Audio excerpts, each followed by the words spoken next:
Hello everyone, Alec Elger the SideQuest Gamer here, and if you're on the internet, you've likely encountered the big three, and by that I mean the big three terrible video game fan bases. There's the Zelda fanboys, whom I'll get to someday, don't worry. Then there's the Sonic fanboys, whom I've talked about in the past in my Sonic vs. the Fanbase video, and then there's the infamous Pokemon fanbase. And of course the Five Nights at Freddy's fanbase will probably take a chair with those fanbases and become the fourth member of the terrible fanbases. Unless another creepy fad game comes to computers and they all abandon FNAF like they did with Slender. But we're not here to talk about the FNAF fanbase, but instead let's focus on the cesspool of bitterness, nostalgia, and hatred that is the Pokemon fanbase. Now, this video is not a strike against Pokemon fans, but rather the fanboys. As there is a difference between being a fan of Pokemon and being a fanboy of Pokemon. A Pokemon fan would like Pokemon, but respect you for liking a different generation than they would. A Pokemon fanboy, however, would not accept change as it comes and dismiss the other generations as garbage for the most trivial BS I've ever heard. Generation 5 sucked because the Pokemon designs look so stupid. Why couldn't they be like my Generation 1 Pokemon? They didn't have any stupid looking Pokemon in that generation whatsoever. Yeah, I totally agree with you, because Jigglypuff, Slowpoke, and Mr. Mime are so awesome looking that they should be classified as legendaries. Pfft, really, Gen 1ers?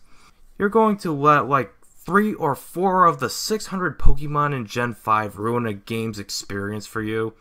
Not comment on the turn-based combat or the adventure ahead, none of that? Not how the game is overall? Okay. And this has been going on since Gen 3. Generation 3's Ruby and Sapphire were initially hated by Gen 1 and Gen 2 purists because they got rid of the oh-so-important Pokemon battle animations introduced in Pokemon Crystal. Yet, how's the rest of the game? It sucked because there's no Pokemon battle animations, means no fun whatsoever. Team Aqua and Team Magma were stupid. Why couldn't they be like Team Rocket? They were truly evil. And the battle animations is unforgivable. Unless it's Gen 1 and Gold and Silver of Gen 2, then it's perfect and flawless in every possible way. And then there's Gen 4, which did have Pokemon battle animations, but people hated it, well, the Gen 1 and Gen 2 purists, because the story sucked and there's too many legendaries.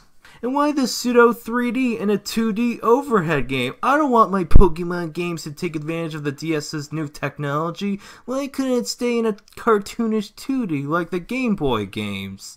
Yeah, and the previous 3 generations had such compelling stories that made Shakespeare envious. Gen 1, Team Rocket's being a bunch of jerks, stop them. Then become the very best like no one ever was. Gen 2, see Gen 1's story and insert new protagonists and call it originality. Gen 3, Team Aqua/Magma have different goals but want to awaken legendaries to change the world. Greatest stories ever told, I tell ya. Yet, when Gen 5 has a somewhat compelling story, fans hated it, saying, it should have kept it simple. I don't get why the semi-3D in Diamond, Pearl, Platinum, and the Gen 2 remakes were hated. So what if a game looks so much better? And what's wrong with more legendaries in a Pokemon game? I thought the legendaries were the most revered aspect of the franchise. Guess not. And Gen 6 is probably the most hated due to the Mega Evolutions, making the game really easy.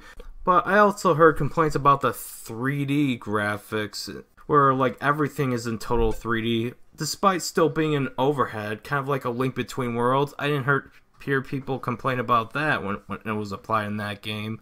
And if you honestly didn't like the 3D, I'm sorry, but still.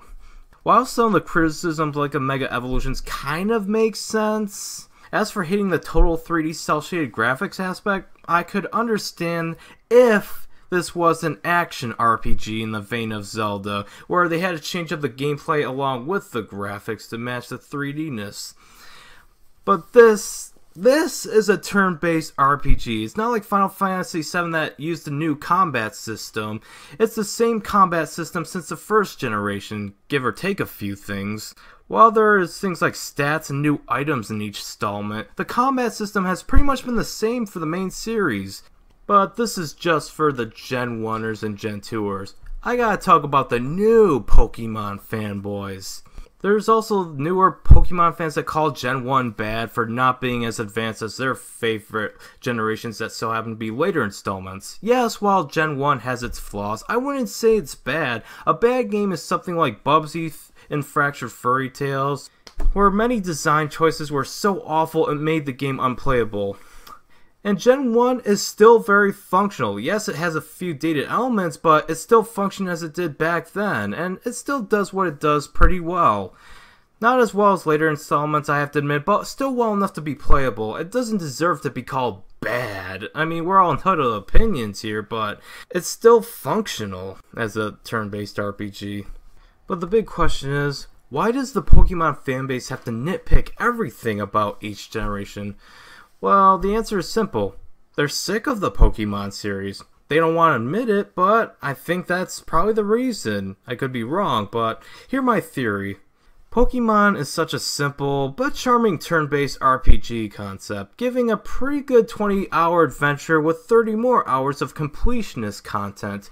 But like video game franchises with a delicate but simple formula such as Mega Man, all Pokemon games can be really similar, and after Gen 2, all they could do is add a few new conveniences, many new unfamiliar Pokemon, and take advantage of the new technology, but not go overboard where it fails miserably like some installments in other franchises. Hate the Mega Evolutions or not, why do you think they exist in the first place? To get people to buy it and see that it could how it would change up the gameplay, making them think they're playing a new game, yet it's really the same familiar gameplay, just with a new coat of paint and a few new gimmicks. Usually Pokemon fans play the two generations sequentially, and then after that they get burned out and can't really find anything to enjoy out of the later installments, regardless if they improve or not.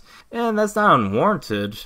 I mean, I have to admit, the main series has really not moved an inch. The hate for Gen 4 and Gen 5 Pokemon designs show that some of these people are just looking for a way out, where they can just enjoy their utopian generations that they first started out with. I don't think there's anything wrong with not liking a game as much as a previous installment, but calling this generation the worst or this generation is horrible is a bit unreasonable. However, it is reasonable to say you don't like those generations. There's a difference between a bad game and a game you don't care for. And if any of you think I'm just using straw man fallacies, I'm basing this off YouTube comments I've seen on every Pokemon related. Go on any Pokemon related YouTube video about specific main series generation and then read the comments. Most will say that a specific generation is the worst and won't even elaborate as to why. Maybe they might just give ambiguous reasons, or maybe they might even insult those who like the generation they personally hate. And don't get me started on the anime fanboys. People will say that the first 3 seasons are the best and afterwards it went downhill. But how? It's just an overenthusiastic kid and his Pikachu traveling around a region catching specific Pokemon episode after episode. How can a premise go downhill if it remained the same? I personally never liked the anime, but that's just a story for another day. So, are Pokemon fans worse than Sonic?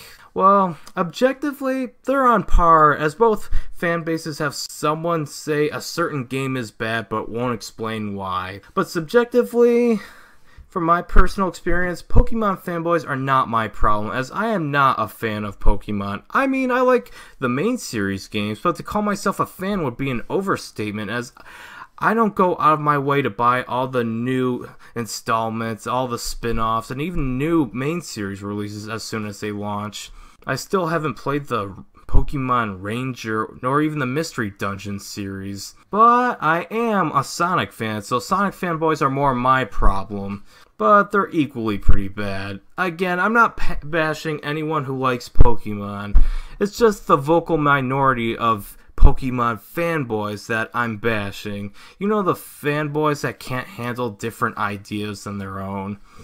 I could go on and on about the many things wrong with the Pokemon fanbase, but to oblivion with that. If you see a non-descriptive comment on the internet praising or scrutinizing a generation, just ignore it. And if they leave a nasty reply to your comment on someone's video about a specific generation, just ignore it. Delete them, block them, just do what you gotta do. Don't associate with them, don't acknowledge they exist. Shut those people out of your life. Trust me, you don't want the BS that they come with. Anyways, that's just my 2 cents on the Pokemon fanboys. Thank you so much for watching, and remember to stay awesome. I